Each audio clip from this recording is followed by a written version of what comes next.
Hi hello welcome to current TV news. DSC మీద ఆంధ్రప్రదేశ్ ప్రతిపక్ష పాత్ర అడుక్కుంటున్నటువంటి వైఎస్ఆర్సీపీకి చుక్కెదురైందని చెప్పాలి. డిఎస్సి మీద ఏదో చేద్దామని దాని మీద లోకేష్ గారికి టార్గెట్ చేసి ఆయన్ని ఆ పదవి నుంచి దించేయాలని చాలా పెద్ద ప్లాన్ వేసేసింది. అక్కడ ఏమీ లేకుండానే ఏదో ఉందన్నట్టుగా క్రియేట్ చేయాలని చూస్తే నిన్న కర్నూలులో డిఎస్సి సంబంధించినటువంటి ఎవరైతే ఉపాధ్యాయులు ఉన్నారో వాళ్ళందరూ బయటకు వచ్చి ఇంకొక్కసారి డిఎస్సి గురించి జరగంది జరిగినట్టుగా కళ్ళబుల్లి కౌర్లు చెప్పి మాయమాటలు చెప్పి అబద్ధాలు చెప్పి సొల్లు కౌర్లు చెబితే తాట తీసి కూర్చోబెడతాం, ఇది ప్రభుత్వం కాదు, మేమేం మీకు చేసి చూపిస్తామని నిన్న వాళ్ళు కొండారెడ్డి బురుజు సాక్షిగా నిజంగా చెప్పాలంటే ఒక సినిమా సీన్లా కనిపించింది. వాళ్ళందరూ కొండారెడ్డి బురుజు ఎక్కి ఒక్కసారి నినదిస్తే ఆ దెబ్బకి మొత్తం వైసీపీ పటాపంచలైపోయింది. వాళ్ళు ఏవైతే ప్లాన్స్ వేసుకున్నారో మొత్తం మొక్కలు చెక్కలైపోయి ఇంకా అన్నీ మనం కింద మీద మూసుకుని కూర్చోవటం బెస్ట్. ఇంకా తెగేదాకా లాగితే వీళ్ళందరూ బయటకు వచ్చారంటే మన ఉన్న పరువు కూడా పోతుంది. అనవసరంగా మనం వచ్చినప్పుడల్లా ఏదో ఒకటి గాలి వార్తలను తీసుకొచ్చి సొల్లు కవర్లను తీసుకొచ్చి లేనాటి మీద ఉన్నట్టుగా ఉన్నది లేనట్టుగా మనం చెప్పేటువంటి ప్రయత్నం చేస్తుంటే ఏదో ఒకటి వర్కౌట్ అవ్వట్లేదు. దీని మీద ఏదో అక్కడ జంజీ ఉద్యమాన్ని చూసో లేదంటే ఢిల్లీలో ఆ నీట్ ప్రొటెస్ట్ని చూసో ఇక్కడ కూడా దాని మీదే మనం ఏదో చేసేయాలని చెప్పి జంజీ అంతా కూడా వైఎస్ఆర్సీపీ వెనకాల ఉన్నారు అన్నట్టుగా కలరింగ్లు ఇచ్చుకుంటా ఒకళ్ళిద్దరిని అక్కడెక్కడి నుంచి తీసుకొచ్చి మిగతా వాళ్ళందరినీ కూడా పండు ముసలోళ్ళని మొత్తం అయిపోయినటువంటి బ్యాచ్ అందరినీ తీసుకొచ్చి వెనకాల నుంచో పెడుతుంటే సోషల్ మీడియాలో మామూలుగా ట్రోల్ అవటం అంటే నార్మల్గా ఏమనుకుంటారు, వైరల్ అవ్వాలనుకుంటారు.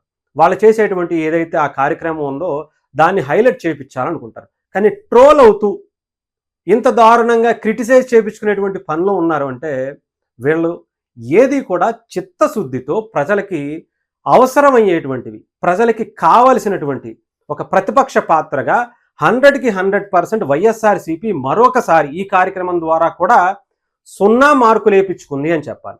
మైనస్ మార్కులే, 0 కూడా కాదు, మైనస్ మార్కులు వేయించుకుంటుందని చెప్పాలి. ఇంకా అధాపాతాళానికి తొక్కటం అంటే వాళ్ళు చేసేటువంటి కార్యక్రమాలతో వాళ్ళే తొక్కుకుంటూ వెళుతున్నటువంటి పరిస్థితి. ఏ ముహూర్తాన పవన్ కళ్యాణ్ గారు అధాపాతాళానికి అని చెప్పి 11 స్థానాలకు తీసుకొస్తే లేదు మీరు 11 స్థానాలు ఇస్తే మేము ఏమన్నా తక్కువ, మేము ఇంకా తగ్గించుకుంటాం, అవసరమైతే మేము 0 కూడా చేసేసుకుంటాం అనేటువంటి కార్యక్రమంలోనే వైఎస్ఆర్సీపీ దేని మీద పోరాడాలో కూడా తెలియదండి. ఏ సమస్యని భుజాన్ని ఎత్తుకుని దేని మీద నిలబడాలో, దేని మీద ప్రజలకి మనం ఉన్నాం అనేటువంటి ఒక భరోసా కల్పించాలో తెలియకపోతే అది ప్రతిపక్ష పాత్ర అడుక్కునేటువంటి పరిస్థితికి ఎందుకు వస్తుంది చెప్పండి. అంటే ప్రజలకు కూడా తెలుసు కాబట్టే వీళ్ళకి ప్రతిపక్ష పాత్ర ఇస్తే కూడా ఏం చేయలేరు, వీళ్ళ వల్ల కాదు, అసలు దానికి అర్థం కూడా వీళ్ళకి తెలియదు, వీళ్ళకి అసలు అనవసరం అసెంబ్లీకి వెళ్ళటం కూడా అని చెప్పి నాకు తెలిసి వాళ్ళు ముందే డిసైడ్ చేసి ప్రజలు బయటికి పంపించారు. పాపం ఏం చేస్తారు, జగన్మోహన్ రెడ్డి గారు ఇంకా అలా బెంగళూరు ప్యాలెస్లో ఉండి అప్పుడప్పుడు విజిటింగ్ పాలిటిక్స్ కోసం ఆంధ్రప్రదేశ్ని అలా విజిట్ చేసి బుధవారం పూట ప్రెస్ మీట్ పెట్టి ఆంధ్రప్రదేశ్లో అన్ని నియోజకవర్గాల్లో అప్పుడప్పుడు నేనున్నాను అని చెప్పి ఆయన ఎవరో గుద్ది ఎవరినో చంపేస్తే అక్కడికి వెళ్ళి ఇంకొకరు అక్కడ ఆయన పరామర్శించి జైలుకి వెళ్ళి ఇంకొక రౌడీ షీటర్ చనిపోతే సరదాగా గొంతు కోసి చంపేసినటువంటి వ్యక్తి దగ్గరికి 20 లక్షలు ఇచ్చి సానుభూతి తెలియజేసి అప్పుడప్పుడు లేనివి అసలు ఎక్కడా కూడా ఒక్క సాక్ష్యం ఉండదు, ఒక్క ఆధారం ఉండదు. రండయ్యా వచ్చి డిబేట్కి మాట్లాడండి అయ్యా, వచ్చి అసెంబ్లీకి వచ్చి లేదంటే కౌన్సిల్లోకి వచ్చి కూర్చుని మాట్లాడండి అయ్యా అంటే దాంట్లోకి వచ్చి కూర్చుని మాట్లాడి అంటే ఆధారాలు చూపించేటువంటి ఇది కూడా ఉండదు. ఇలాంటి వాళ్ళు బయటకు వచ్చి జనానికి ఏదో ఊడబొడి చేస్తామంటే జనాలు ఏదో వచ్చేస్తున్నారు కదా, విపరీతమైనటువంటి జనాలు జగన్మోహన్ రెడ్డి గారు అడుగు పెట్టేస్తున్నారు, వాళ్ళందరూ ఓట్లు వేసేస్తారు అనుకుంటే మీ అంత ఇది ఉండదు. ఎందుకంటే సిద్ధం సభలకు చూశారుగా ఏ రకంగా తెచ్చుకున్నారు, ఏమైంది, అంతంత గ్రాండ్ ఈవెంట్లు చేస్తే ఏమొచ్చింది, 11 వచ్చింది. ఇంకా అంతకన్నా ఇంకా సక్సెస్ చేయాలని ఇంకొకటి చేయాలని చెప్పి ప్రతి వచ్చిన చావుకి వెళ్ళినా, పెళ్లికి వెళ్ళినా, ఇంకొక దానికి వెళ్ళినా, జైలుకి వెళ్ళినా, ఆయన్ని కోర్టుకి వెళ్ళినా కూడా జనాల్ని తండోపదండాలుగా బీరు బిర్యానీ అనేటువంటి పథకాన్ని అమలు చేసి తీసుకొస్తున్నా కూడా మీకు ఇంకా తెలియట్లా. జనాన్ని అక్కడ కనిపించేటువంటి వ్యక్తులందరూ కూడా ఓట్లు వేయరని మీకు అర్థం చేసుకోవాలి ఇప్పటికి కూడా.